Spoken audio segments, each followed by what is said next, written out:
Hare Krishna. So we are on the 40th verse of the 3rd chapter of Gita, wherein Krishna today says, of course, we have been discussing about Kama and Krodha. He has told Arjuna how it covers a living entity, how it is the greatest enemy. And today, Krishna tells where can you find them. If we remember, भगवान ने काम और क्रोध को vary कहा है. Vary अर्थात वो एनिमी जो अंदर ही बैठा हुआ है, अंदर बैठ करके सारी गड़बड़ कर रहा है. यस, सो वो कहां कहां बैठा है, उसको कहां कहां ढूंढे. That is what Krishna tells in today's verse. He says, इंद्रियाणि मनो बुद्धिर अस्याधिष्ठानमुच्यते एतैर्विमोहयति एष ज्ञानमावृत्य देहिनम्. The senses, the mind and intelligence are the sitting places of this lust. Through them, lust covers the real knowledge of the living entity and bewilders him. कहाँ बैठी है काम वासना? इंद्रिय, मन, बुद्धि, अस्य अधिष्ठानम. अधिष्ठान अर्थात ऑफिस. तो काम ने अपना ऑफिस कहाँ बनाया है हमारे अंदर? इंद्रियां, मन और बुद्धि, इन तीनों जगहों पे काम वासना जड़ी हुई है. तो हम भौतिक रूप से कार्य करते हैं हमारी इंद्रियों से. 5 कर्मेंद्रियां, 5 ज्ञानेंद्रियां. कौन सा कार्य करेंगे ये सोचने का काम करता है मन, और निर्धारित कार्य करने के लिए उपाय बनाती है बुद्धि. तो कौन सा कार्य करें, कैसे करें और कार्य एक्चुअल करना, ये तीनों एजेंसीज माया के प्रभाव में है. Yes, it is like I own a company, the general manager, the purchase manager and the security guard, all of them are corrupt. या यूं कहें, general manager, purchase manager and stock keeper सभी corrupt हैं. तो फिर company के व्यवहार मस्त चलेंगे? विल देयर बी स्क्रूटिनी और complete transparency in financial dealings? हो ही नहीं सकता. वैसे ही हमारे इंद्रियां जो कि एक्चुअल कार्य करेंगे किस हिसाब से? जो मन बोलेगा इसके हिसाब से. और वो करने के लिए उपाय कौन बनाएगा? बुद्धि. ये तीनों ही जगहों पर काम वासना बैठी हुई है. तो फिर जीव का क्या होगा? अब रेसिंग ट्रैक पे फाइनल चल रहा है और आपका टायर भी बस्ट हो गया, आपका इंजन भी उड़ गया और आपका एक्सीडेंट भी हो गया. अब आगे क्या होगा? अभी कुछ नहीं हो सकता. यस, ऐसी परिस्थिति है जीव की. सोचिए, in such a consciousness, in such a turbulent state is जीवा. इंद्रियाणि मनोबुद्धिरस्य अधिष्ठानमुच्यते. वहां पे एतैर विमोहयति, इन तीनों जगहों पे क्या करती है काम वासना? व्यक्ति को मोहित करती है.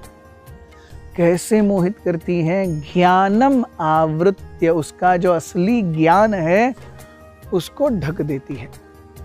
जैसे हम जब पिक्चर में जाते हैं, थिएटर में जाके हम दिलवाले दुल्हनिया ले जाएंगे मूवी देखते हैं. मूवी में शाहरुख खान काजोल के साथ रोमांस कर रहा है, उसको देख करके हम खुश होते हैं. तुमको खुश होने की क्या जरूरत है भाई? हमारे सामने थोड़ी ना काजोल है, लेकिन हम खुश होते हैं. अमरीश पुरी जब आता है और काजोल और शाहरुख खान को डांट लगाता है, हम गुस्सा हो जाते हैं. ये कैसे आ गया? तुमको क्यों गुस्सा होने की जरूरत है? सब पर्दे पे चल रहा है. एक्चुअल शाहरुख खान है क्या वहां पे? नहीं. एक्चुअल काजोल है क्या? नहीं. एक्चुअल अमरीश पुरी है क्या? नहीं. ये सब पर्दे और प्रोजेक्शन का खेल है. अगर प्रोजेक्शन और पर्दा नहीं रहेगा, न काजोल दिखेगी, न शाहरुख खान, न मूवी. मजे की बात यह है कि इस माया नगरी में लेके जाने के लिए पूरे थिएटर को अंधेरा किया जाता है. उसी प्रकार भौतिक प्रकृति, भौतिक अस्तित्व, ये अंधेरा है. इसमें माया का प्रोजेक्शन हमारे मन के पर्दे के ऊपर पिछले जन्मों के कर्मों के अनुसार अलग अलग मूवी दिखा रहा है। कभी हैप्पी मूवी चल रही है, कभी ट्रेजिक मूवी चल रही है, कभी बहुत ज़्यादा डिशुम डिशुम हो रहा है, कभी बहुत कॉमेडी हो रही है। मूवीज तो बदलती रहती है थिएटर में। मैं कौन हूं? मैं तो मूक दर्शक हूं जो उस कुर्सी पर बैठा हुआ हूं। वो कुर्सी क्या है? वो कुर्सी है मेरा देह, और कुर्सी पर बैठा हुआ मैं आत्मा। तो जब तक व्यक्ति उस कुर्सी पर बैठकर उस रोमांस को देखते रहेगा, वो भूल जाएगा कि मैं थिएटर में बैठा हूं, मुझे अल्टीमेटली ये कुर्सी छोड़ के जानी है। उसी प्रकार जीव हमारे स्मृति पटल पर, हमारे मन के पटल पर अपने पिछले जन्मों के कर्मों के अनुसार जो कुछ भी प्रोजेक्ट होता रहता है, उसमें इतना व्यस्त हो जाता है कि व्यक्ति भूल जाता है, अरे ये कुर्सी छोड़ के जानी है, ये शरीर छोड़ना है। यस, तो जानना कि न मैं काजोल हूं, न मैं शाहरुख खान हूं, न एक्चुअली मूवी चल रही है, मैं तो एक अंधकार भरे थिएटर में बैठा हुआ हूं, पीछे से प्रोजेक्टर की बीम कार्य कर रही है और 3 घंटे खत्म हो जाएंगे, वैसी कुर्सी से उठना पड़ेगा। यह है ज्ञान। लेकिन जिस प्रकार से माहौल खड़ा किया जाता है, ज्ञानम आवृत्य, हम जब DDLJ देखते हैं, हम अपने आप को शाहरुख खान या काजोल समझने लगते हैं, और हमें भी लगता है एक दिन हमारे पास भी ऐसी काजोल आएगी, या मेरे पास भी एक ऐसा शाहरुख खान आएगा और वो दूर जा रहा होगा और मैं प्लेटफॉर्म पे भाग भाग के उसका पीछा करके उसका हाथ पकड़ूंगा। ज्ञानम आवृत्य देहिनम, एक्चुअली इसका हमारे अस्तित्व से कोई संबंध नहीं है। Where is all this happening? It is happening in the screen. What is that screen? That screen is 3 places: senses, mind and intelligence. तो इंद्रियां, मन और बुद्धि, इनका शुद्धिकरण कैसे हो? इंद्रियों का शुद्धिकरण 4 नियामक तत्वों का पालन करने से। No meat eating, no gambling, no illicit sex, no intoxication. मन की शुद्धि कैसे हो? मन का शुद्धिकरण भगवान के नाम के जप से। मनत्रायते इति मंत्र, जो मन को, that sound vibration which delivers the mind from its basic proclivities is Hare Krishna, or mantra. Hare Krishna is called Mahamantra.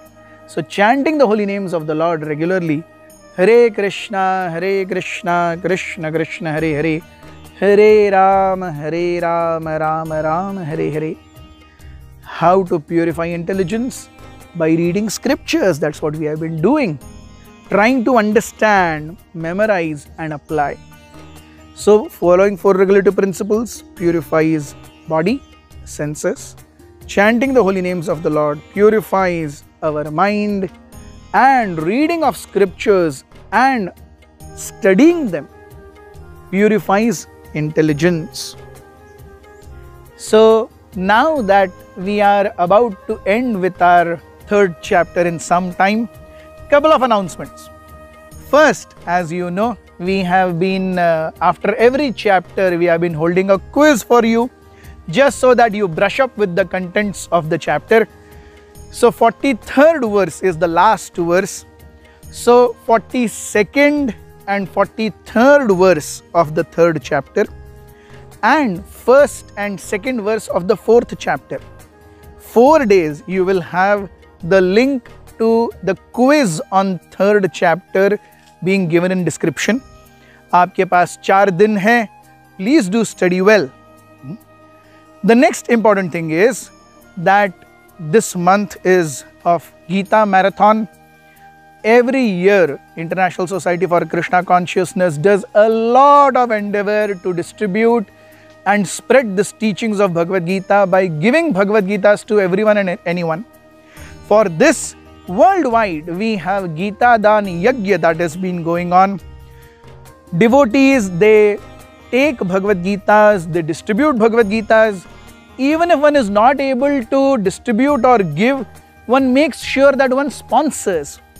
So if you sponsor, what we do is we take that Lakshmi and we make sure some needy person gets a Bhagavad Gita for free. Yes. So we request all of you, only 10 days left. Today is 21st, 31st till 31st, 10 days left. Yes.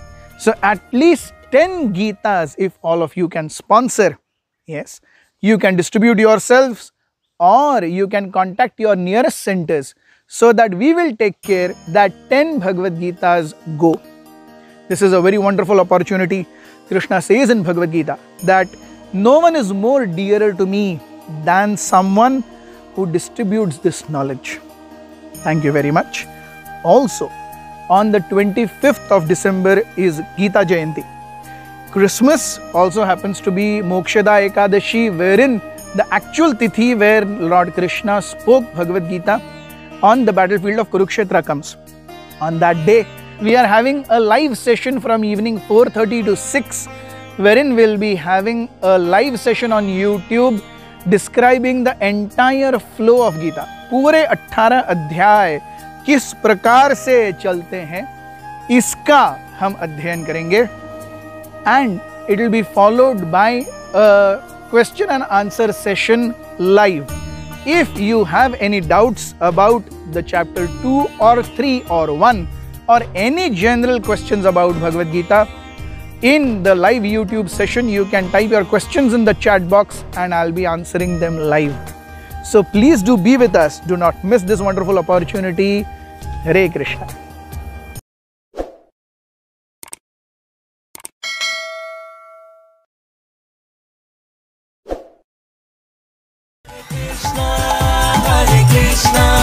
Krishna Krishna